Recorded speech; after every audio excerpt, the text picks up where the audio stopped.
All right, cool. We're live. We're good to go here. Tyson, man, dude, a lot of stuff has been going on, right? Training camp practices, unofficial depth chart, Green Bay Packers game this Saturday. We already, obviously had the Hall of Fame game Yeah. as well, dude. Like the season's gonna be here before we know it. It's gonna be a lot of fun. I can't freaking wait. Despite what the record prediction is going to be, the over under, all that kind of Yep. stuff. Dude, again, man, I'm pumped. I'm so looking forward to it, right? Regular season, meaningful football is back. Where do you where's kind of your headspace right now? We've had some good practices, we've had some negative practices, kind of depends on which angle you want to look at them from. But yeah, that and of course, how you're doing. Well, I'm doing great, man. I think the team's a work in progress, dude. It's what? It's friggin' August 5th. It's like we're all excited, but we got to remember new coaching staff, new quarterback, new schemes, all these different things, new players. There's so many things you got to worry about where it's a work in progress. If you're seeing like 15 penalties on August 30th, I'm probably a little bit more upset than I am right now. So I'm chilling out. I'm encouraged. I like the way the coach is approaching things. I like the way like Justin Fields handles things. I think if anything, the injuries that are popping up now are starting to be like, all right, these are becoming a little more interesting because of the positions that they're happening at. So I don't know if you want to touch on the injuries first and then go into practice, but like just say, for example, Mason Taylor with a high ankle sprain to me is something where historically it's something that lingers for a little while. It's not a 1 week injury. And that's where you look at rookie player, a guy that we've talked about for the last 3 months saying, you know what, he could be a big impact in the passing game, thinking Garrett Wilson, Brees Hall, Mason Taylor. Now he's banged up a little bit. And you look who's behind him, like Ruckert and Stone Smart.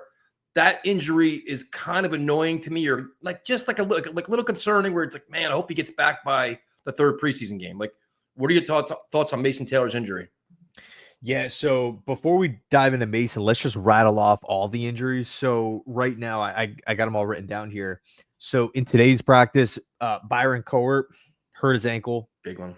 Azari Thomas hurt his shoulder. I think that was like falling down or something. Mm-hmm. Will McDonald, back spasms.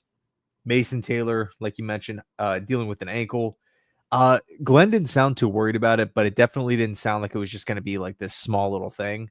Tyrod Taylor dealing with a knee. That's wear and tear situation. Jermaine Johnson, obviously. And then Brees Hall, I think, got hurt, took a break, and then came back in. So, thankfully, man, nothing crazy there. Yeah, dude, in regards to Mason Taylor, whatever, like I'm no doctor here, but when it comes to him, his role with this football team, like you need this guy healthy. Like I don't know what my mindset's going to be if, and granted, this is like a complete hypothetical, but like if we're just going days upon days, weeks upon weeks, and we're not getting a clear update with Mason, or he's just missing all this time, or it's just flat out handled like last season where it's just up in the air and no one really knows what's going on and no one's talking to the media, and it's just this big question mark. I think it could be a problem, but until then, man, like that's just a negative hypothetical that we just simply like. There's really no point to put our mind there. But for an offense that's been struggling through the air, for a young second round pick who is 20 years old, 21 years old. Granted, production in the SEC, that's awesome, but he's still projected to have a pretty big, pretty significant role within this offense. And trying to form a connection with Justin Fields, I want that guy out on the practice field as soon as possible. Of course, not rushing him back, even if he's 85, 90%. I don't want him on the field, but it's just this unfortunate situation. Especially when you think of the role we're counting on him for with the uncertain wide receiver group. You know what I mean? That's where it's like we kind of count him. Listen, we're not like Josh Reynolds could be number 2, Alan Lazard, Tyler. Great. Mason Taylor, we kind of think is going to have a big impact in this offense. And now you're taking away the practice time, the reps, all the chemistry. And that's where it's like, hopefully he comes back fast. But to me, it's like now you got to hope Stone Smart steps up. Jimmy Ruckert does, because the tight end group can't be a void. You can't have all these empty positions here where it's like, Justin Fields back to throw, nobody open. Nobody, it's just, it makes things very difficult. So again, I'm not going to go crazy over it, but to me, as an impact injury, this one caught my eye pretty quickly. Yeah, before we go any further here, just shout out to everyone hanging. Ryu, I appreciate the comments from before, man, about the show. Greg, Armand, Andrew, Mike, everyone, Jordan, K-Dude. Hope you guys are all doing well. Antonio, Grove, what's going on, bro? Saturday's gonna be nuts, dude. But yeah, focusing back on the injuries. It sucks, and it just feels like as a Jet fan, you're never like you're never not talking about injuries, Right. if that makes sense. It's there's always something lingering. And this is kind of a question that I was thinking about it a little bit today, but I was like, this is going to be a really good question to ask Tyson because you've brought this up a couple times. And just, for context, cap space, we have it. We have cap space next season. We can afford to bring someone in, but God forbid Garrett Wilson goes down tomorrow. I mean, imagine getting that notification, just understanding the struggles with Justin Fields and everything. Yep. I mean, man, if we are thin as hell at the wide receiver position. I'm not saying go out and panic, go, figure out and overpay someone or something like that. But look, if I'm Darren Muji, I'm at least I'm calling agents, I'm calling teams, I'm putting feelers out there. Hey, what can we afford? What would it take to bring someone in? Again, not necessarily I'm in the position of where I'm dishing out a second round pick plus Yep. future draft capital to go get McLaurin, but I think a simple call is worth it, right? Jawan Jennings, San Francisco. I think that makes a lot of sense. See what's up with Amari Cooper. I think if news were to break right tomorrow, New York Jets sign, take your pick, Gabe Davis, Amari Cooper. Are these guys world beaters? No, but are we a better team with them? Yes. Yes. Can we afford them? Yes. So I think from that standpoint, it's worth a call. Well, no, 100%. Because we talked about this, dude, for the last 2 months. It's like now you're in pads. Now you see what you have on the field and off the field. You know, like what my players are. Now you have guys getting banged up. Like Gibson banged up, Josh Reynolds got banged up. And it's like, okay, the key is give Justin Fields as many weapons as possible that he can rely on. Not just guys he knows what I'm going to throw the ball, they're going to be there. And they're going to catch it. Big key there, Alan Lazard, catching the ball. So to me, it's not panic, but you adjust as your preseason plays out or your training camp plays out. Okay, we know what we have. We want to get better. We're not complacent. We have to improve. Keenan Allen, another guy. I think he's probably going to go back to the Chargers. But that's the mindset Darren Muji's have to have, man, because this offense is a work in progress, and you want to be able to scheme guys open and have a lot of flexibility. You can't be one Garrett Wilson injury away from being in trouble, especially with Mason Taylor's kind of banged up now. So that's where I'm at, dude. And you also this is also where your depth is being challenged too. The Jets, they went out and got Stone Smart. They took a conservative approach to free agency, not arrogant, conservative, going Josh Reynolds route, going these routes where they say, listen, you know what? We're not gonna go spend top dollar on these skill positions because we have a scheme, we have that, and it's a fine line right now. Well, to be fair, there wasn't really those big name options out there. Look, like if T. Higgins hit the draft, though, going to Arian Smith there, like they could have chose a whole different path if they wanted to. You know what I mean? Like I'm not disagreeing with you, but I'm saying like they put, taking safeties, doing all these different things, linebackers. Like if you really put wide receiver position as a premium, like we need to have elite playmakers or top level playmakers. They didn't take that approach other than Mason Taylor. Yeah, I mean, I totally agree with you. And this isn't me like, coming back at you to argue, but just, a different angle to kind of look at it from. I think if we just say were to take a wide receiver in round 2, we would be at this point saying, God, what are we doing at tight end? We have no options. Or if we took one in round 1 or whatever the case would have been, we looking at the offensive line, like, what's going to happen with the running game, the pass protection and stuff like that. So it's kind of like pick your poison, pick where you want to fill those gaps. But yeah, dude, from top to bottom, the injuries have been super annoying. Luckily we haven't heard any sort of catastrophic news. Someone's out for the season or anything like that. It sounds like everyone should be good to go for the start of the season. I know Jermaine Johnson hasn't practiced at all, but transitioning from the whole injury side of it. Well, no, I got one take for that. I want to get your take on this. Yeah. The Tyrod Taylor injury to me is really interesting because it's like you have Justin Fields who may or may not be struggling, learning the offense, everything like that. To me, it's like when you're installing an offense or implementing a new scheme, having that veteran guy to kind of work everybody through it gives me a lot more confidence. So if you have Justin Fields, say, series, reps with the 1s, Tyrod with the 2s, you're still getting high-level quarterback play to test your defense, to get your offensive line learning, to get everybody learning. You take Tyrod out of the equation with his injury, now you're having not downplaying Adrian Martinez. It's just a matter of having a veteran guy in the mix to run the offense and help him do the installs. Having Tyrod out kind of it bums me out a little bit. Where I just want to make sure they're all on the same page and they're getting the best reps possible. I mean, having a consistent pass thrower helps Arian Smith out. It helps Malachi Corley out. If you have a young, inexperienced quarterback just like trying to figure out the game right now and swimming, it's like it's not as smooth and not as fluid as you want it to be. So hopefully he's not out long. Aaron Glenn didn't say it was nothing concerning, but him missing practice reps, not because I want him to be a starter, I want him to help the team, is like, all right, that kind of sucks a little bit. I mean, what do you think about that? Yeah, no, it's interesting, man, because it's like, why would a wear and again, I'm no doctor. I have no idea the ins and outs of it. But just a wear and tear injury popping up in August when we haven't even played a game yet, or a preseason game. To me, that's a bit concerning. And granted, Tyrod is a mobile quarterback. He relies on his legs. I get that completely. I'm not watching every single snap of practice, but a wear and tear, like you're thinking a wear and tear, like this guy's beaten down. This guy is, and who knows, semantics, like at this point, I think the point was Aaron Glenn was essentially saying, hey, Tyrod, he's up there in age. Yep. Yes, he got hurt, but it wasn't on a specific play, or he didn't get hurt doing like, it wasn't some sort of accident. It's just maybe this kind of lingering thing that is or isn't going away. So just kind of blanket statement, wear and tear type of thing. So, obviously it's like you said, dude, it's unfortunate that he's missing time. For what it's worth, though, supposedly Brady Cook is looking pretty good. Yeah, he's coming on. Not like franchise quarterback or anything like that, but he's not really missing a lot of throws, according to reporters. I think it's actually not reporters, according to Jets X Factor. I was reading. He's putting the ball in play. He's looking pretty good, which is pretty sweet. But yeah, dude, like you mentioned, I want Tyrod out there as much as possible. But if he's dealing with the knee, then obviously not.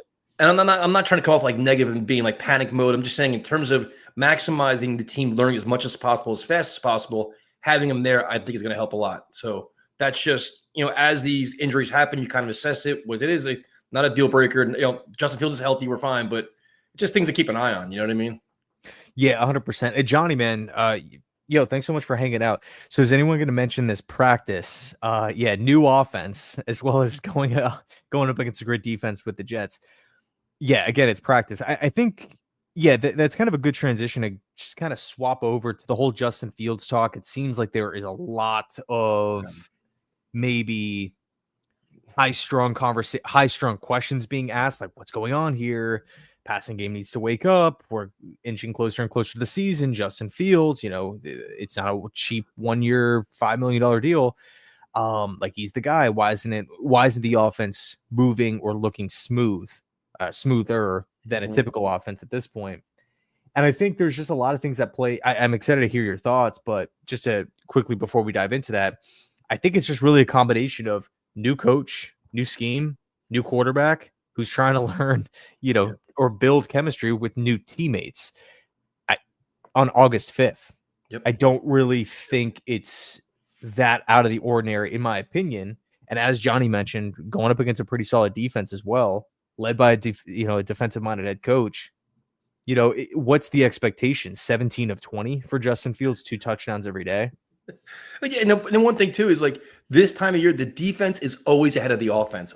Always. Every training camp, every year, the defense is ahead, and the offense slowly but surely catches up. I think a lot of these reactions are threefold. I think the first is it's the Aaron Rodgers fans that never wanted Justin Fields here. The second portion is fans that just think Justin Fields sucks, and they want to carry the narrative of he'll hold on to the ball too long. He's very inconsistent. So you have those two. That's already the negative aspect. Like they just want to dump on him, and not recognizing that it is practice, and you want to see them make mistakes in practice so they learn from it and get better for regular season. If he is 20 of 20 right now in practice, something is wrong. He's not being challenged. He's not figuring. It's just it can't be that easy when there's all this newness in the staff. And the last piece is you're just concerned because you want to see good football, and you're like, you know what, this isn't what we want to. You want to see a high flying offense. You want to see Tanner Engstrand's scheme. So overall, on August 5th, I'm not concerned. The amount of penalties is kind of wild, but then again, that's all these new pieces in place. It's like the cadence, the huddle, the play calls, all these different facets that you've got to clean it up. And I think Aaron Glenn's commitment to figuring it out makes me feel a little bit better. But Justin Fields is a work in progress, dude. It is what it is right now. And to say, you know what, he's only be a running quarterback on August 5th, I think is not fair. because then you also got to look at how many passes are being dropped. I think the one report, I think it was, Mhm. I thought because Bubs was at practice on Saturday. He's like, listen, there were some really nice plays that were called back because of penalties, that nice throws, a drop pass. So it's like, it was a cumulative effort of bad offense. It wasn't just like, well, Justin Fields blows and everybody else is doing great. Not the case. Context. Right? Context. But it's like people want to pick on that one thing because it's Jets quarterback and some want him to fail to say they were right, whatever else. I'm like, just keep it all in perspective. It's early. It's going to be highs, it's going to be lows. I think he's going to do pretty well here. But we just got to just kind of ride with the process right now. Yeah. Just whatever. Naturally, as a Jet fan, you want to see, okay, the new quarterback that was just brought in, someone with a lot of potential. Just not like there's nothing wrong with a fan looking at the passing stats, right? Completions versus attempts, and saying like, oh, I wish there were better. For example, tomorrow, whenever the next practice is going to be, if Connor Hughes drops a tweet talking about, oh, Justin Fields is 16 of 20 with a touchdown, no picks, look decisive. You just kind of feel like the whole mood is better. Like the fan base, like everyone's just kind of like in a better mood. The reporters, the coaches, whatever. It seems like, but to cut you off real quick, it seems like those days get discounted though. The good days get no attention, and the bad days get 10 times more attention, right? Right? Yeah, It yeah, does. yeah. No, yeah, you're right. You're right. I think, and I mean, that's just kind of the nature of, I Yeah. think, maybe the market. But preseason's going to be here. Mhm. Personally, dude, I want to see Justin Fields out there. I think we should give him a shot. I know there's like some like behind the scenes, like, oh, should he play? Should the starters play? Every freaking year with Robert Saleh, it was like this big ordeal on who's playing and who isn't playing, Yep. starters going, starters not playing. And then when obviously they got Aaron Rodgers, that kind of put a microscope, Mhm. put everything under a microscope. This go round though, like it's a new offense, it's a new defense. Put the starters out there. I'm not saying for the entire game, Yep. but I think Jets Packers Saturday night, 2 drives for Justin Fields. I'm cool with it. Yep. I'm I'm with cool you, with dude. it. I mean, you I'm can't completely with control you. the injuries. But and Aaron Glenn says that his mindset is, listen, that's football. Football is physical, it's hard contact, and the only way to get better at it is to actually play it, which is all true. And like you said, it's a lot of new parts, new pieces, all trying to figure it out. I'd rather they try to figure it out in preseason instead of week one. Figure out because like so many times in the NFL, the teams aren't ready week one. They come out, they're flat, they don't know their assignments, no chemistry, no like everything's out of whack. If you figure it out in in preseason, it helps out a little bit, especially with this team, dude. So if you said, it's like, but I guess the question is, what's the risk and what's the reward? If you play for 2 series, the risk is injury.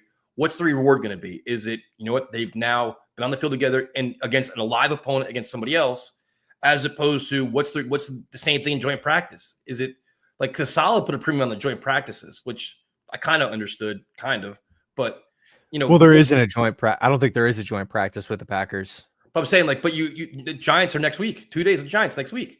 So it's like, all right, if you don't play your starters Saturday night, do you say, okay, we're not doing it this because we're going to go really high rep count against the Giants on Tuesday and Wednesday? What's your like? How do you assess that then? Yeah, dude, I don't know, whatever, if it's like an old school mentality or what, but personally, man, like the players that I don't think like I've always kind of been under the mindset, and this again is just kind of back when I was growing up. It's like first week of preseason, you get a drive or 2 for the Yep. starters. Yep. Unless you're absolutely amazing, Ray Lewis, future Hall of Famer, like these reps matter. Like I understand it's just a drive, but just to get out on the field, have live bullets fly, have a defense that's trying to seriously like knock your head off, and like it just kind of gets you on your game, in my opinion. Yep. Second preseason week rolls around. I think for the most part, the starter should get like a quarter-ish. Yep. Third preseason, that's when we used to see like the starters play for the first half, and then backups would come in for the rest of preseason. Yeah. For the second half of the third game, and then for the entirety of the fourth. That fourth preseason game was always like a roster bubble, who's going to make the cut, that whole practice squad, like everything like that, which was always a fun watch. But now with the 3 preseason games, I understand wanting to like minimize it for injuries and everything. And you never want to be that coach where you're like, you know what, we're going to put a starter out there. And that guy goes and gets hurt. And then you just have Yeah. egg on your face as a coach, Yeah. having to answer questions about why you did that. But no, like, again, dude, like no one can control injuries. Nope. No one can predict when they're going to happen. I will say, for what it's worth, this game's going to be at Lambeau. It's not going to be at MetLife. So if you're worried about the turf, I think it's going to be at Green Bay. I think it's, I mean, the Jets Giants is obviously at MetLife, and then I think it's Eagles at Jets. Yeah. So yeah, this game is at Lambeau. So yeah, I mean, personally, man, I want to see Fields out there for at least one drive, but ideally, I think I would keep him out for two, because there's learning moments, there's reps, there's film that can be, there's positives and negatives that you can look at. Or I mean, there's positives that you can pull from, and then negatives that you can learn from afterwards. So I think it's important. I mean, bottom line, there's just more reps for a team that needs to be repped in an offense. And there's there's another day where reps are available. Just give them the reps. I think it's also a valuable experience for your offensive line. Like, you want to see your offensive line play together as a unit again, and get comfortable, get communication, all these different, how to line up, how to handle adversity, and start that in a game. Like, joint practice is okay, but like, get it in a game. Be with Justin Fields. Hear his cadence, hear his voice. Get in the huddle, get in that huddle. It's all valuable too. And and then, like, what I used to always hate about Solid was young players not playing the preseason was mind blowing to me. Like, if you're a first or second year player and you really haven't accomplished anything in the NFL, you should be playing in the preseason. You have to learn the game of football. Like, you can't just be saying, I'm taking the whole preseason off. I'll see you week one. No, play. Like Tony Adams, guys like that. I was like, what are we doing? Like, this doesn't, like, let these guys play, especially now. Learn the defense. Work out all your issues in the preseason. So week one, we're not making excuses like, well, they didn't play in the preseason, so this is expected. I don't want to have that excuse. I know they're prepared now. So week one, the expectation's higher, where there should be a well-prepared team. Yeah, I also don't mind when teams, if they want to rest their starters, if the coach has been there for a long time, the system's been there. For example, if the Chiefs don't want to roll out any starters this week, okay, Chiefs fans shouldn't be freaking out about that. But, like, if you have a new coach and a new staff, I mean, Tanner Inkstrand's never been in the booth calling plays at the NFL level. Exactly. Think about everything. Just like, if you just, silence everything and you put yourself in his shoes, going to the game, prepping for the game, calling the game, after the game, right? Just kind of thinking, like, that night when he's laying in bed, just thinking about, like, okay, you know what? Maybe I screwed that up, or maybe I wasn't expecting to be maybe that. I mean, because yes, Tanner Inkstrand and Glenn have both, both of these guys are coming in from Detroit, obviously, but two sides of the football. Now these guys are paired on the same side. And I don't know how exactly the play calling is going to work. I don't know if it's going to be Tanner 100%. I don't know if Aaron Glenn is going to be hands on, hands off, fully let Tanner do what he wants, or maybe he's going to override certain decisions. All that stuff is like all those game management, nuances and details come into play. And preseason is just a good, I would say, showcase to kind of rep that stuff out and just to get a feel, just being in the box. Like, maybe, I mean, we saw the big difference, simple change, but the Mike LaFleur offense from him standing on the field to sitting up in the box. So that's exactly it. What happens if Mike LaFleur was in preseason and just decided to do that during a preseason game? Like, I'm going to do the first half on the field and then the first half in the box and just see what happens. Maybe that switch would have been changed earlier, but also the play calling itself, having the voice in Justin Fields' ear, getting the play down. Is it too quick? Is it is it communication? The line of communication very clear? Is it easy? Can he get in, get out of the huddle? Because you want him comfortable, dude. Like, this is all things you can work out in the preseason to make him comfortable. All right, now we talk. And like you said, if he says, you know what, I'd rather have my coordinator on the sideline instead of the booth, figure it out now. Like, these are all things you can work out, and that's what preseason's for. It's not you don't want to go 3-0. It doesn't really matter. It's about getting your team prepared as quick as possible, the most efficient way. And this, to me, the way you broke it down was perfect, dude. I think all the reasons why is why I think the Jets should play at least a drive or two with Justin Fields. He kind of mentioned today he wanted to play in all three games. And that's, I like his mindset, because I think he knows. Like, the one thing is, like, he knows not his career's on the line, but like his future as a starting quarterback, reputation. Right. It's like he knows week one's gonna be a lot of pressure. He wants to be like, listen, I'm ready, coach. I can do it. Joint practice is great, but I played live, 3 games of live action against an opponent. I feel a lot better. Me and Tanner are on the same page. We've worked out whatever issues we have, and we're good. So, like you said, if this was Patrick Mahomes or Josh Allen, you're like, dude, if you don't want to play, okay, no big deal. Aaron Rodgers, we didn't care. Justin Fields needs to play, dude. He's actually saying he wants to because I think he knows they're a work in progress. They have a lot of work to do to get better, in 3 weeks. Yeah, you can't play scared. You can't coach scared. You can't live scared, and for example, if we hit the preseason and let's just say, and look, I don't want to tell Aaron Glenn how to do his job. I'm not an NFL head coach, but if say he keeps or he holds Justin out and, we get to the post game and he's, the reasoning is, oh, I don't want him to get hurt. That to me is just, and look, I understand it. No one wants to have a preseason injury, especially to the quarterback position, especially us, dude. Mark Sanchez, preseason injury. Aaron Rodgers, what was it, 4 or 5 plays into the regular season injury, season ender. No one like Mekhi Becton was a training camp season ender. It sucks, but you know what? It happens. And I think you said it best where you said where you were talking about how preseason is kind of like a primer for the regular season. It is. It's not just out there to sell tickets to entertain people. It's more so this, this ramp or this onboarding onto the highway, which is the NFL regular season. And you can't just go 0 to 100. You can't just, hop on a ramp get on the highway 0 miles an hour and then just slam on the gas. I mean, yeah, there's going to be issues that pop up if that's the case. So yeah, dude, I mean, for me, I'm not going to sit here and say no excuse. These guys better play. I know more than the coaching staff, but especially with the injuries that are currently taking place. So I understand not maybe wanting to like push it too far, but I don't think a drive will really hurt drive or two. Especially when you think about Aaron Glenn's approach to training camp, where it's like physical, hard work, be on the field, practice tackling, practice all this. That translates to my guys are going to play in the preseason. That's what it says to me. Like, we're going to work hard. He increased the reps. Like, if you have that physical mindset all throughout training camp, like, all right, preseason, we're not going to play. It's like, what, coach, what are you talking about? Like, you talking about we want to compete all the time, and now we can't compete. We're like under the bright lights. So I think I don't know what he's going to do, but I have a funny feeling they're probably going to play, and I don't mind it at all, dude. It's a team that's rebuilding, trying to find their way and learn a lot in a very short period of time. Do whatever you can to get there. If injuries happen, they happen, And again, it's a good test. The offensive line is a great test for them. The defensive line, I saw some comments in the chat where it's like, Coward got hurt today.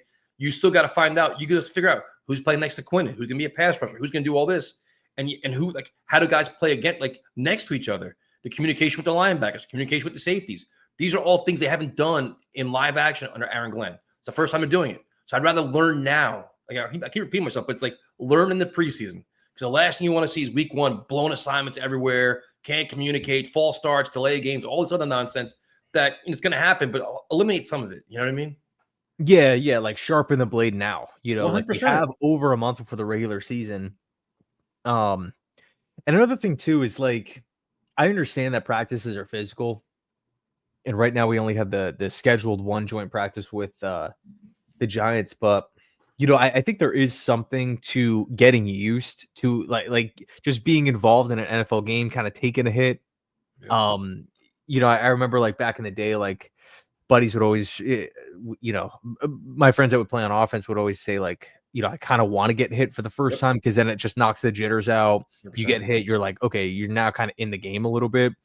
And, if you're at the NFL level, it's kind of just like, I don't know. I just don't want to see all these guys almost cold. And then the first time we see them is week 1 of the regular season against a well-coached team in Pittsburgh, a team with a lot of freaking studs all over the place. Like we got to be on top of it. Yeah. If we want a chance in that game, we can't have 10, 12 penalties against the Steelers in the home opener. Like that, like, come on, like use this time, use the game, use the reps as this learning experience, but just this maybe period to really shake the rust off. Yeah, no, I think we're on the same page with this completely, dude. I think Aaron Glenn is too. Like, I like the approach so far. We'll see what he does. He's not going to announce anything today. He'll probably announce it by Thursday or Friday, and we'll see how it goes. So now, on offense, what would you be looking for? Like, because obviously the starters play, say, 2 drives. What are you looking for after that? Like, players I'm interested in, like Isaiah Davis, apparently is having a great camp. You want to see him. The young receivers, Malachi Corley seems to be, according to some, disappointing. Not ideal. But are you looking for, like, what positions are you on offense you're looking forward to the most on Saturday? I mean, assuming Fields plays, it's just, I just want to see efficiency. I don't want to see like delay of games and false starts and just this clunky mess. Could it happen? Sure. But just as a fan, I don't want to see that. Um, I would like to see someone step up at the tight end position because it would just be nice, knowing that, okay, Mason Taylor doesn't have to do every single thing in this offense at Yeah. the tight end spot. If Smart can do something, great. If Rucker can do something, great. But yeah, just can someone show signs of life at that Yeah. position? Um, it's funny, man, because like Garrett, I have a pretty good feel for what he's going to do in the regular season. Mhm. Braylon Allen, Brees Hall, like Olu. I think a lot of these guys are going to be solid. Mhm. Um, it's more so like the newcomers. Like, how does Arian Smith's speed Yes. translate to playing against like a different defense, like in Green Yep. Bay? How does again Justin Fields fare in the new offense, things like that? Does Corley have a good game, or are there maybe more disappointments? Would you play Aaron Smith and Corley extensively? Because I would. I play them a ton, dude. Oh I yeah, 100%, I dude. a ton, dude. I'm not hiding them. The starters come out, don't care. Second string, third string, as many reps as possible for both of them. I right? Like that's what I would do with them. Yeah, I mean that's like again, kind of going back to what we were saying before. Like that's why the reps are there. Yep. Utilize them. Like if we have a question mark at a position or even a freaking positional battle, utilize the reps because if you don't, someone can look great in practice, but someone can be a gamer, right? Yep. Like that's really I felt like what separated Robbie Anderson from the pack when we scooped Yeah. him up as an undrafted free agent. He shows up to preseason, he's just flying by corners, no problem. Yeah. Quarterbacks are hitting him right on the money for touchdowns. It's like, this guy's coming out of nowhere with this blazing speed. Yeah. But if he just played a series or two as an undrafted free agent, at a question mark position, would he really have impressed or turned, many Yep. heads if he didn't have the opportunities? I mean, I got to be honest. Like, if I'm a young player, if I'm an undrafted guy, if I'm Peyton Page, if I'm Pritchett, if I'm one of these Yep. roster bubble guys, give me as many snaps as possible. Like, I don't want to be hidden. I want the ball. Throw me the ball. I want to make plays and prove that I should be on this team or, let alone practice squad. So, yeah, man, I think that's the mentality that a lot of these younger guys should have. Now, in terms of play calling, I completely agree with you. We're 100% on the same page. In terms of play calling, once your say first string comes out, maybe your middle or second string, to see what you have in Aaron Smith and Corley, maybe Donovan Edwards, wherever else, would you mostly the play calling is vanilla, right? But would you open up your playbook a little bit? Say, listen, we want to run the ball a lot. Everybody knows that, but we also want to see what we have in Aaron Smith and Malachi Corley. Let AJ Martinez throw the football. Like, don't be ultra conservative, which ground the pound for 4 quarters. Throw the ball around, see what your young quarterbacks have and your playmakers have to kind of evaluate them. Because to have Aaron Smith play, say, 60 snaps and only get like 2 opportunities, all right. I mean, what is like, okay, you're working on his blocking. Let's see him let's see him get opportunities to catch the football. That's one thing that always pissed me off with some of the previous staffs is it's so vanilla. Run the ball, run the ball, run the ball. I understand. You want to assess the O-line. You want to see what the run blocking is. You also got to assess your receivers. So then catch the friggin' football. You know what I mean? What kind of routes are they running? Like, figure out what your offense is going to be and let them work it out now. Yeah, I think I mean opening up the offense and like throwing more like in my opinion are like two separate things. I mean, not show your playbook, but I'm like, just throw the football. Like, you can do play action pass, do something, but it can't just be like run, punt. Like, just Yeah. I see what you're saying. And also too, man, like to your point, I think a lot like there's really no point to run the ball that much when we know Brees, Braylon, and Isaiah are gonna make the team. yep, I just feel like if we're gonna be running the ball for 4 straight quarters, what does that really do for Justin? What does that really do for the offensive line when we've done it so successfully so far? yeah, I'm not saying abandon the run completely, but just at some point, that's just a lot of contact. It's just a lot of I don't want the game to be too punishing yeah, for week 1 of the preseason if we're going to be running it that much. I mean, think about all the blocking, all the running backs taking just a beating, all the contact that wide receivers in the tight end position have from blocking. right. Like it's just a lot of hands on and kind of like bring your hard hat type of game. Yep. Do we officially sign Donovan Edwards? Yes, we did. Kodak. Yeah, he's on the team. We should see him Saturday night. I'm really looking forward to him. I liked him back in college. Kind of this do-it-all type of player. Yeah. 2022, he averaged like a ton of yards per carry. Just yeah, I like Edwards a lot. But that's to me just on offense. Then you have the whole question marks on defense. So, maybe the points that you want to see. For me, can we stop the run? I think whether we're playing against Green Bay's third stringers, I want to see the ability to stop the run. Oh, dude, I want to see their physicality. I want to see the pursuit. I want to see their intensity, and I want to see the tackling. That's something where it's like, even though you're learning a new scheme, you want to see how they approach the game. Are they prepared? Are they coming out firing? Are they kind of going through the motions and don't give a rat's ass? You know what I mean? Like, you could tell, like, you used to know some preseason games when defense doesn't show up, they don't want to be out there. You got to figure, new coach who's been fiery, all these intense practices, does that translate to game night? Even though it's preseason, these young guys should be ready to go and raring to go and ready to light somebody up. So I want to see, are they tackling? Are they physical? Are they getting pushed around?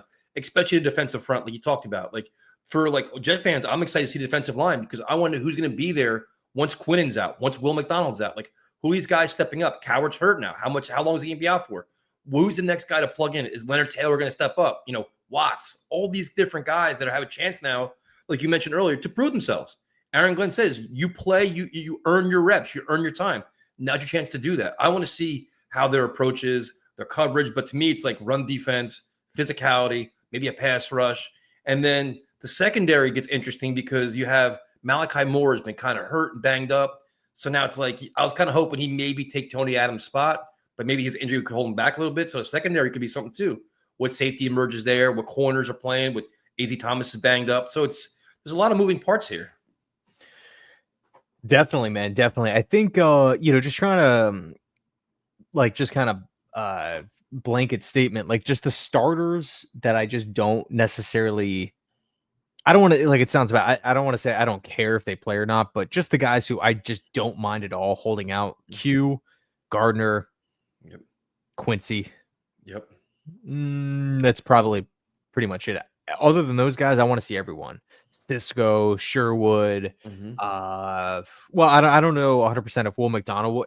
Did you like? He's I a know back- back spasm is the thing, but I don't know if that's like a couple week thing. I don't know if that's just like we're holding him out, like just holding him today. Yeah, we don't know. But yeah, if it's even iffy, dude, take him out. Like, if it's like, oh yeah, for sure. Anything like these 70%, 80%, nope, we're good. Come back next week. We'll work about like. But I'm with you though. Like, Sherwood's kind of iffy for me. Like, Sherwood's kind of like, he's pretty valuable as well. Like Sherwood, Quincy, Quinn, and Sauce. I mean, Brandon Stevens is apparently having an incredible camp, which is great. But like, that's all I'm at. Everybody else can play and play a lot. Well, one thing too, and God, it sucked about the Thomas injury, man, because if you look at Green Bay, one of their deepest positions is wide receiver. Yep. Romeo Dobbs, newcomer Matt Golden, who's been dominating in camp so far. Who else they got? Reed. I don't know if Christian Watson is fully healthy. He might not be. I'm not sure. I'm not sure. But the Packers, man, they have a ton, and I don't know, which starters are going to play for Green Bay or not, but yeah, there's a couple interesting like matchups with Green Bay that I find pretty fascinating come Saturday night. But yeah, like you mentioned, Jamie and Sherwood. Personally, like the reason why I kind of want to see him out there is because if he's going to be calling the defense, I want him to at least get some experience doing that with Aaron Glenn early in camp to maybe just say if he botches it or if there's a bunch of mistakes, just, he has another week to kind of prepare for that next opportunity in week 2, preseason week 2, where it's like, hey, you know what? I screwed this, and this up. Yes. Or maybe Aaron Glenn screwed it up or Steve Wilkes screwed it up. And I want it called this way, or I want it in faster. I want it in slower. I agree. However it is. Because if Sherwood's just kind of sitting out there and we just throw Francisco Mawaga as the starter and he's trying to deal with it all, potentially against first teamers against Green Bay, I just feel like A, maybe it's a little overwhelming, and B, I don't really think that helps Sherwood whatsoever. If you just kind of listening in that, like on the sidelines, I don't know. That's similar to Justin Fields, to be honest with you. It's the same play calling, getting guys lined up, talking to them, communicating to his teammates, how quick you can do it, the verbiage, everything else. That's a great point. I didn't think about that, to be honest with you. That's a really good point. Yeah, I mean, think about it, dude. Like last season with a Hall of Fame quarterback in Aaron Rodgers and his handpicked offensive coordinator, we literally couldn't get plays off. We Don't had remind me. no clue what was going on, dude. It's Saleh, true. he was there, didn't know. He was fired, still didn't know. Yeah. Made the switch, Hackett to Downing, a little bit better, but still Yeah. not good for the most part.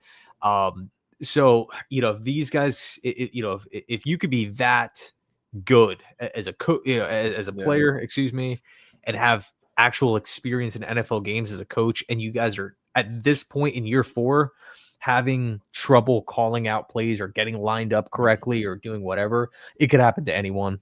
So and look, I don't want to make it sound like 2 drives against the Green Bay Packers is going to unlock Jamie and Sherwood's like knowledge or anything. Yeah. He's going to be this completely different player, but it's just, again, I think it's really interesting if you like truly put yourself in some of these guys' shoes and think like, man, how would I respond? Or like after the game, the initial takeaways, like being on the field, going up, actually hearing the play call, having to rattle it out. Because at the end of the day, there is new verbiage, like you said. It Yep. is a new system. Yep. These guys have a lot of responsibilities with rushing the passer, dropping back in coverage, stopping the run, covering the flat. Like there's a lot of stuff that these linebackers have to do. And I just really, I don't think 1 or 2 drives is really going to be the end of the world. Now, of course, whatever, if Sherwood plays and gets hurt, then I just look like a flat out idiot. But Yep. again, man, like you can never really control injuries.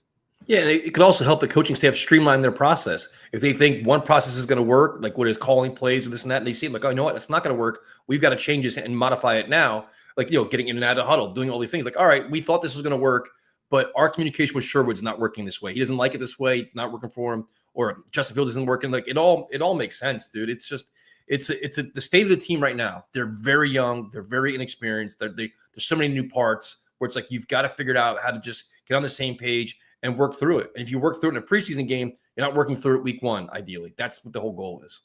Yeah, and if you hold these guys out too, say until let's just say they hold them out for a week, no starters week 1, they plug them all in week 2, and then there's issues like that. Like Steve Wilkes, get the freaking play in quicker. Yep. Like we need it quicker, or maybe he's going way too fast, and that bridge, right? Jamie Sherwood, that bridge, that middleman trying to relay to the defense. It's just like, hey, it's coming in, way too quick here. We got to slow it down. Like I need more time to process. Yep.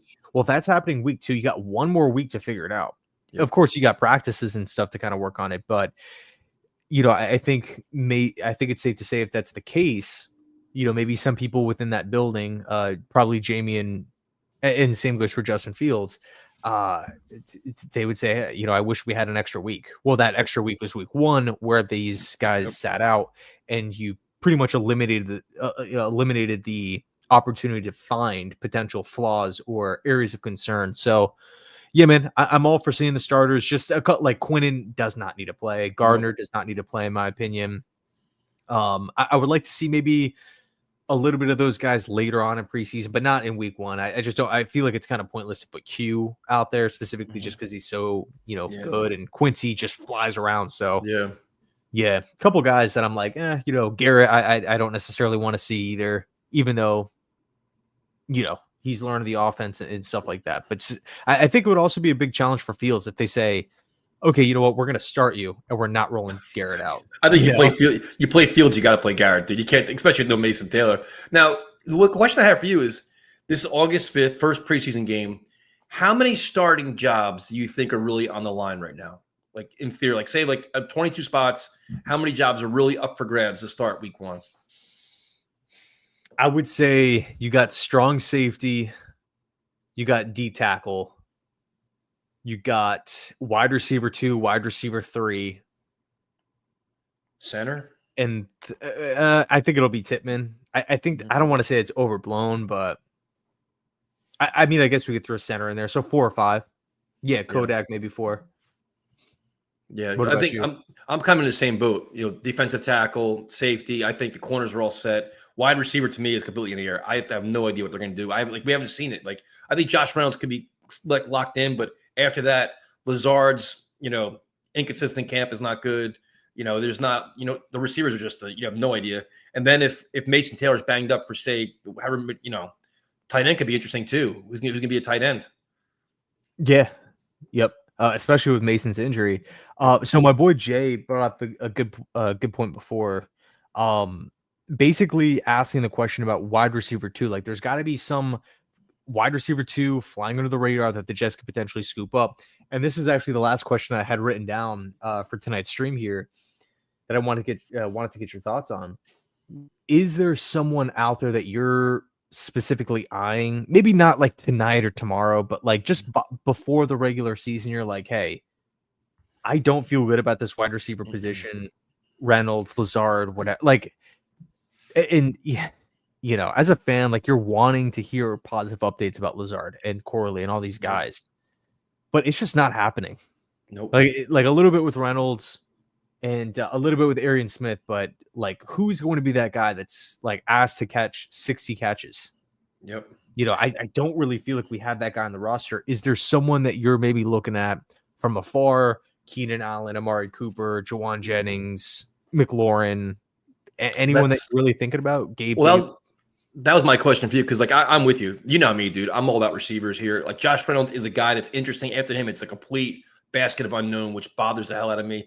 You could see some of these guys in Green Bay, dude. These guys they're playing in Green Bay. They could be auditioning for you right in the same field. Like you can see them right there. Now, the McLaurin thing to me is interesting because the part of me says, you know what you're getting. You're a Pro Bowl receiver, a little bit older, can do it all, and be a perfect complement to Garrett Wilson. But the money he's got to give him, is it well spent when you have to still pay Jermaine and maybe AVT and John Simpson and everybody else? Like, how do you want to allocate your money? You just gave Garrett that huge deal. I'm looking at, okay, you give McLaurin the money. Where is that coming from? What is it taking away from, if anything? Right.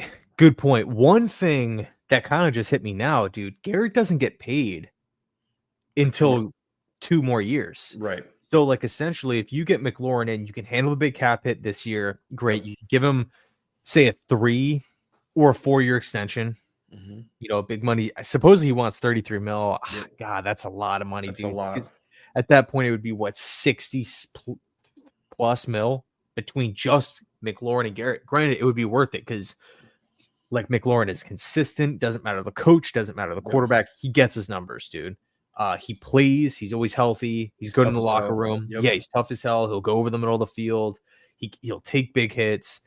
Does not really drop the football all that much. Like, I really like Terry McLaurin, man. He plays bigger than his size too, which I like. And just kind of like, if you're imagining like the Jets offense right now, Brees, all these different guys, but you swap Reynolds or Lazard out for McLaurin, the offense all of a sudden, it's just like, hey man, this thing could go like they could hurt you down the field. They could hurt you obviously in the running game. Justin Fields mobility, 2 wide receivers. You can't really double Garrett. You can't really just say, oh, corner 1 on Garrett, and that's pretty much it. They're just not going to throw the ball.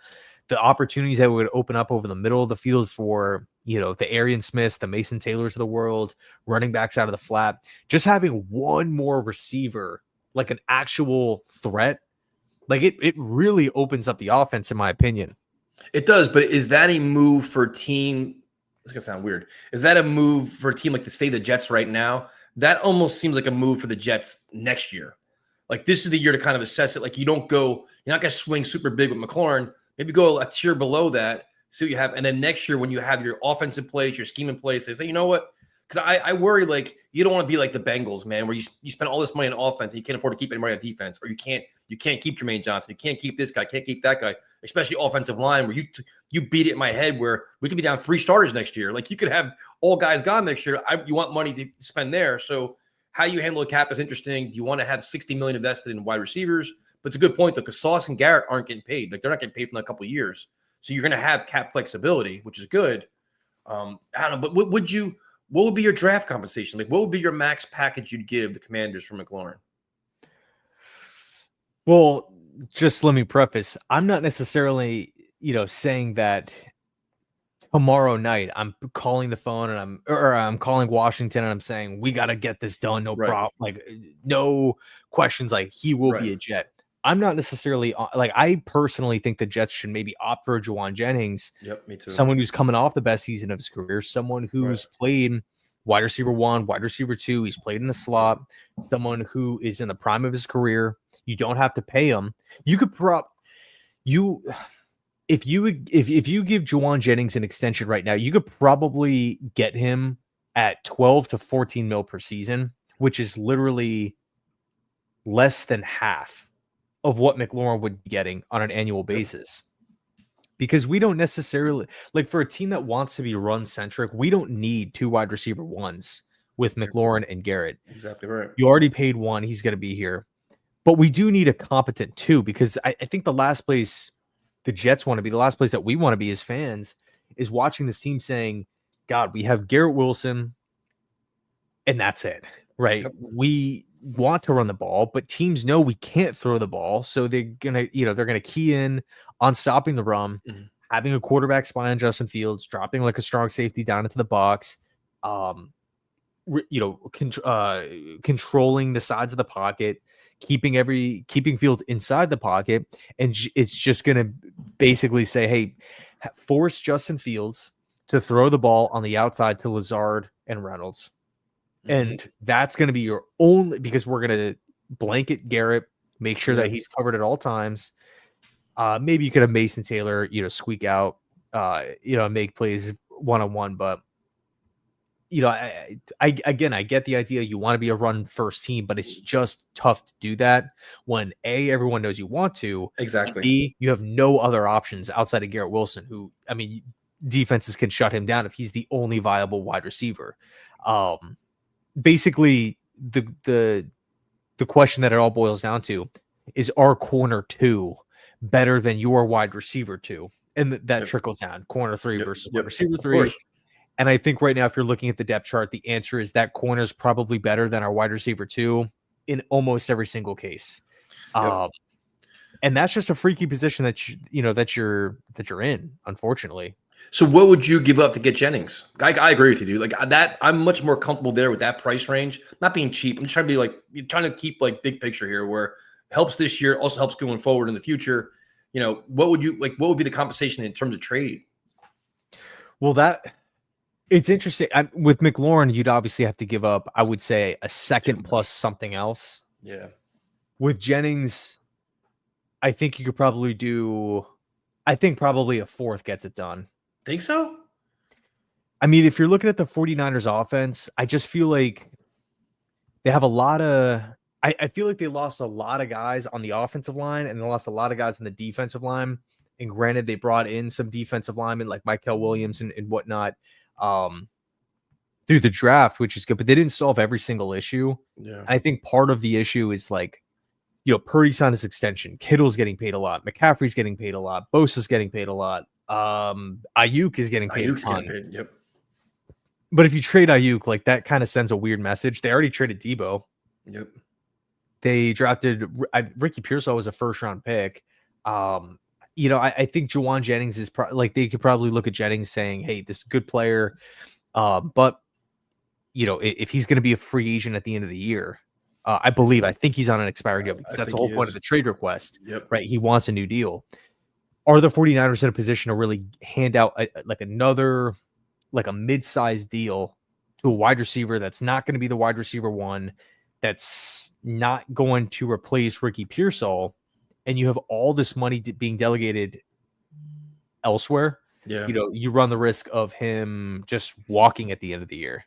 Yep. I don't really see a franchise tag situation happening for Jennings. So, and also, quick side note, why it also maybe makes a little bit more sense for the Jets, and granted, this could be overblown a little bit, but I understand two different sets of football, but Steve Wilkes was actually on the 49ers back in 2023. So he knows how Jennings practices. He knows how he is in meetings. He knows how he is as a teammate. So he kind of has that behind the scenes look. So, and also too, the Super Bowl is actually the year that the 49ers made the Super Bowl, Wilkes was the DC. So that was kind of the pop off game for Jennings, that Super Bowl. So yeah, I think, man, it just fits the system. The Jets could afford to pay him. I mean, would you be okay flipping a fourth for? Absolutely, 100%. Yeah, because it's a move for this year and the future. I think we got breaking news there. I think Armand just posted something where Keenan Allen's off the board. Funny, dude, crazy, man. We're literally talking about it right now. Yeah, good call, Armin. Chargers. Yeah, I wonder what 8.52. So the thing is, That's a it's, decent amount. it's not. It is a decent amount. But to your point, though, it's like with Jennings, it's you're helping this year and next year. So you're having continuity, stability. You're not putting a band-aid on it for like a 1-year rental like we have now. It's like you're good. All right, another piece of your offensive puzzle, which is important. Like you want to collect pieces, not just like kind of like a revolving door at wide receiver every year. Yeah. Yep. Yeah, it's a good point. And it also too, just imagining that, it happens, it works out. He fits the offense. He's the guy that the Jets want to have as kind of one of the pillars on offense.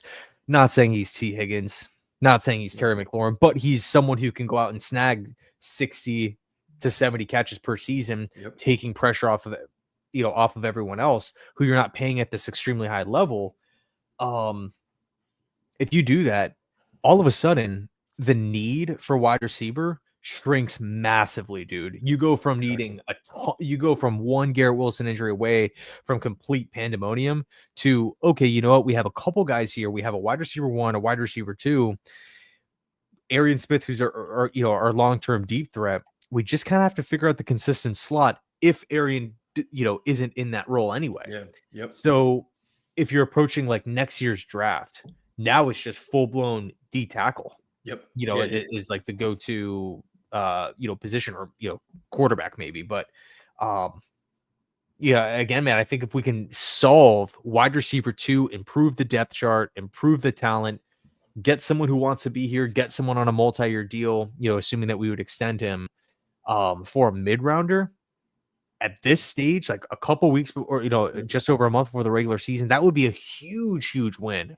I guarantee you that changes how the Steelers game plan for the Jets. Yep. I guarantee it. 100%. I completely agree with you. It gives you versatility, flexibility. You have the cap space. It doesn't kill your draft, your draft compensation. So it fits in so many different areas. And like you talk about, it's an upgrade. You're upgrading a position of need, a very important position of need, to help your young quarterback try to find his way and get more fluid in this offense. So I'm down, dude. Like he makes a lot more sense to me than McLaurin does. I love McLaurin as a player. I just don't think it's a good fit right now based on money, compensation. I'd be shocked if he has to get traded at all. I think the Commanders would be stupid to do that, but I just don't see it happening, man. So Jennings, McLaurin? Yeah, I don't think it happens. They'd be stupid. Like you have a friggin' franchise quarterback. You're taking away his biggest asset. Why would you do that? It's insanity. Just pay the dude. Yeah, and another thing too, it's like they're not in a situation like the Saints were a couple years ago. Like I think Washington literally has over $60 million in cap space next year. So like they can do it. Sorry, I'm just reading up here on Juwan Jennings, trying to get the latest. So it's looking like he's dealing with a calf injury, but there's some speculation that it might be like him participating is not just related to the calf, but it's a good injury to have. Calf, lower back, though convenient when you have a contract issue. Yeah. Trade Lazard for a fourth. Trade Lazard and a fourth or a fifth for Jennings. See, I think the thing is, I just don't understand why the 49ers would want Lazard in return. If I don't know, like once that restructured deal happened, I kind of felt like it was almost like Lazard giving the Jets a solid, like doing them a solid, like, all right, I'll reshape my contract. But then on the flip side, the Jets aren't just going to go out and cut him after they got the lower price. So it's almost like you scratch my back, I scratch your type of thing. Yep. So he kind of said that today too, though, didn't he? Like in his press conference today, he kind of mentioned that where he said he talked to Coach Glenn. He's like, I want to be here. They wanted me here. I worked it out to make it work for both sides. But they kind of like a handshake agreement. Like, listen, we love your blocking ability, especially in this offense. He's not killing the cap anymore. So it's like just he's serviceable. It's just I think the drops would drive you crazy. Right, dude. Like it helps out the cap, but it doesn't necessarily help out on the field. You can't have it all, man. yeah. But I think, and again, man, like I wanted Lazard to work out. I loved him back at Iowa State. I actually interviewed him back when he was in college, and he was just such a chill dude. He actually played a little bit of tight end at Iowa State too, but it's I don't know. It's just one of these problems where, like, I feel like every year the Jets fans identify a problem that's just so obvious. It's so obvious, dude. Like everyone can see it from a mile away. They don't address it for whatever reason. We get to the regular season, and all of a sudden we're starting to lose multiple games because of this reason that, for whatever reason, the front office just didn't address. and there's always some sort of excuse like, oh, there wasn't the right fit, or we didn't have the cap space, even though they did. Yep. Multiple times, dude. Like one year it's the offensive line. 1 year it's like the guard, interior offensive line, not bringing guys in. 1 year it's tackle depth. One year it's Aaron Rodgers going down. We don't work at a quarterback for a month. Yeah, so it's just like you got fans out here like, what? We're bringing somebody, dude. We got Cleveland over here signing all these quarterbacks. Like, where's that proactive approach? But yeah, man, I can't wait for Saturday, dude. I think it's going to be a lot of fun. I'm hoping Justin Fields suits it up. And quick side note, I know we talked a lot about Fields, and I know, we just approached an hour here, but if you put yourself in Justin's shoes, like, what a cool opportunity, man. Like, it's August 5th, and you kind of feel like the media is already just like ripping you apart over practice stats, dude. We haven't even got the first preseason game underway, and he's already being shredded. What a cool opportunity to be like, hey, you know what? Like, I got a month to get going. I got a month to get to where I want to be in this offense. And I'm QB1 of this football team, whether you guys like it or not. So, I feel like Fields would like to be up to that challenge. I know. I think he's more than motivated. He's definitely showing it. Actions, not words. I also love the way Aaron Glenn's approaching this with the media, with the press conference. He doesn't let the media belittle his players, discount his players, discount the process. Even like today, we said, well, Mason Taylor's facing a challenging situation because he's going to be out. Aaron Glenn, who said that? I never said that. He says he's a great player. Like, don't tell me what my players are doing. I'm going to tell you what my players are doing. I'm going to tell you how you're doing. Don't assume for me. I'll let you know. And I think if Fields does struggle or does that, I think Aaron Glenn's got a very firm grasp on this where he's like, listen, we'll handle it internally. We're not going to, like Salah kind of got pushed around by the media a lot. It showed towards the end where Aaron Glenn's, he's got I think his players respect how much he has their back and can speak intelligently and defend them with actually X's and O's and reality, not some fluff and other, I got to watch the tape. I got to do this. He has that positive reinforcement. I think that helps here. So I think Fields appreciates it, dude. Because you got to look what happened to Fields. Look what happened to Pittsburgh. He was playing good football, getting better. He gets benched. Chicago, they didn't help him. So now he's like, you know what? This organization believes in me. Look at the money the Jets gave him. They went out above and beyond to get him. Outbid the Steelers. They committed to him. They're trying to give him playmakers. So I think I like how they're handling everything right now. I like how Glenn's handling most of these things, to be honest with you. Penalties, refs, all this stuff. So it's going to be interesting, man. It is. I just think we've got to be patient. We all want football league back. We can't wait for it, but it's August.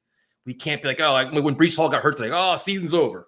Then 10 minutes later, he's back on the field again. I'm like, no, it's like we gotta relax just a little bit. You know what I mean? Yeah, dude, I agree. Arma, I think the 49ers want to trade Ayuk in his contract. Good luck. Make it a salary dump to extend Jennings. That could happen, but I just don't know if now would be the time. I think if they wanted to do that, I think they would have done it before the draft. I agree. Where they can just scoop up a draft pick, potentially replace or add another wide receiver that way. And also too, if you I don't know what kind of message it sends to the locker room, because I when healthy, Ayuk is good. Yeah. He's expensive, but he's freaking good. Yeah. And I just don't know what the message that the players would kind of, you just extended him not too long ago. So it's just you're already having cold feet on this. You already want to move off. And granted, they overpaid it. I like Ayuk as a player, but I think they overpaid him. And it felt like a panicked signing. So look, if they want to flip Ayuk over to us, I'm fine with Jets panic, because we definitely can afford it, and we would really need or could use Ayuk's skill set. I just don't know if San Fran would really, just picturing the reaction from players and the coaches and the fans, just what do we do? It's a month before the season. We're trading our best wide receiver away, who we just committed all this money to, committed all these years to. What was it? Last offseason. I think it was last offseason. And then he gets hurt. So, yeah, I don't know. I have a question for you. JC Lover. Look at that picture, man. It's is that your LinkedIn profile? What is that? No, that's a random picture off my IG. Fields needs reps in the preseason, bro. Yeah, so I don't know if you were here earlier, but that was kind of the whole first I was here earlier. Yeah, that was kind of the whole first segment of the show. Is just kind of pros, cons about Fields, Sherwood, all basically the starters playing this first preseason game. But yeah, is there anything else that you wanted to cover?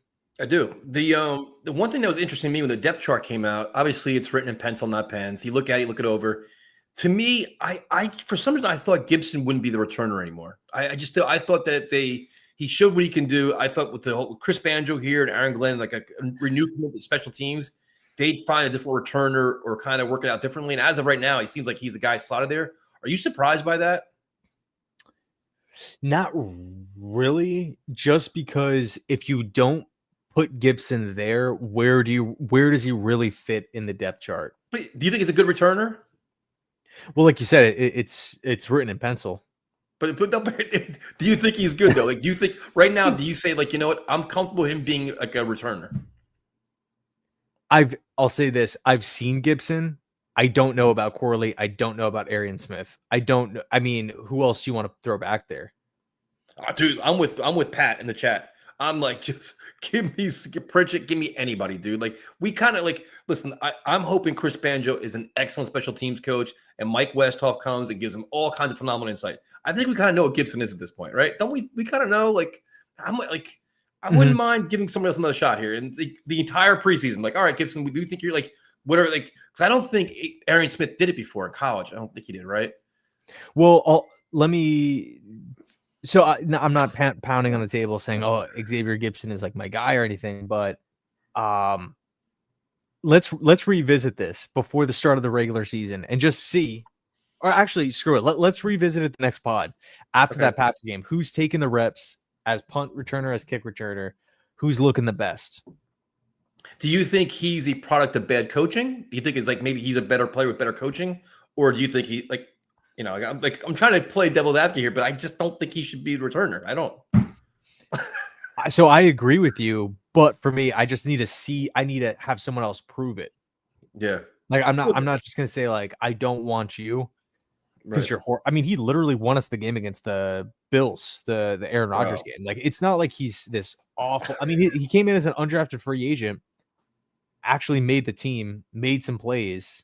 I'm not just gonna kick him out for a bunch of unknowns. What happens if Corley is a fumbling problem? What happens if Arian Smith can't do it?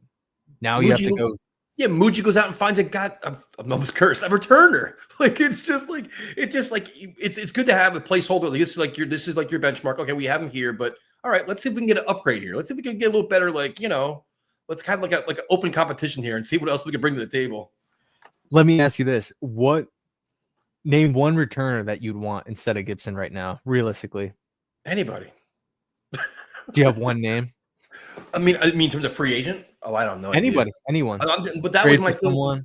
But like in terms of guys in training camp right now, like Pritchett, whoever else, like give these guys a legitimate chance to beat him out. Don't be like, all right, that's our returner. That's it. Like, see who else. Like Saturday night, like bring them all out. Let them return as much as possible. See what they bring to the table here.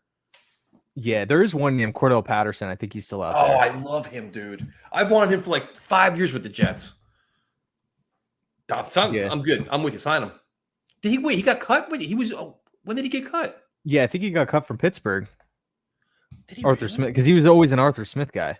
Oh, he announced it himself, didn't he, on social media when he got cut? Yeah. I don't think there's been any sort of interest with other teams, though. Let me just double check before we head out of here. Yeah, no, it doesn't really sound. How old is he now? He's 34. Is he? But I mean, according to you, man, anyone is better than Xavier Gibson. So I'm bitter, man. I don't want to see ridiculous fair catches. I don't want to see fumbling and bob on the ball. Just catch the freaking ball and run. What about Odell? For what? For you're the one that said you're down for anyone. So listen, are you like friends with Gibsons right now? Like, are you guys like buddies texting back and forth? Like, listen. No, I'm just saying, hey, like undrafted guy. He's made a couple plays. He's made the team back-to-back years. I don't want to, or made the, although they weren't fantastic years, I think that's a win in and of itself. And I'm not going to look at him and just say, yeah, you're out of here. What's the plan now? We don't know. I mean, I think he's a position that can be upgraded if possible, Yeah. That's how I look at it. Like, no, I give him credit for making the team and making all the impact he has. Like I respect him for all that. But it's like if you're looking like if the roster's always being looked to find upgrades, I wouldn't mind upgrading him because he drives me crazy, dude. It's not like when the ball is punted, you feel comfortable with him back there. You're waiting for something. Is he going to catch it? Is he going to bounce? Is he going to fall off his hands? Like where's it going to go? Yeah. Yeah, we'll see. I mean, we'll see what happens in preseason. Maybe he takes a step forward. Maybe he takes a step back. I don't know. But yeah, I think that's going to do it for us. Anything else that you wanted to dive into here? No, we covered a lot. Now we get roasted for that now. Oh, why do you hate Gibson, bro? You're killing me. Yeah, I mean, preseason, like, I guess we could kind of throw that in there as one of those we were talking about the positions that were, up for, I had positional battles, kick return and one punt for you. return. Were you surprised by the Nick Folk move? No. But were you surprised by the way the Jets handled it? Because they went with a lot of unknowns going to training camp. And we kind of talked about, like, they're probably going to assess what they have, maybe get, catch a diamond in the rough. If not, you make a quick move to pivot away from them. But were you comfortable with Folk, or would you rather have gotten the veteran guy earlier on during free agency? I don't really think it matters, dude, because like kicker is just kicker's like punter, right? It's like unlike all these different positions. Long snapper too, you could throw in there.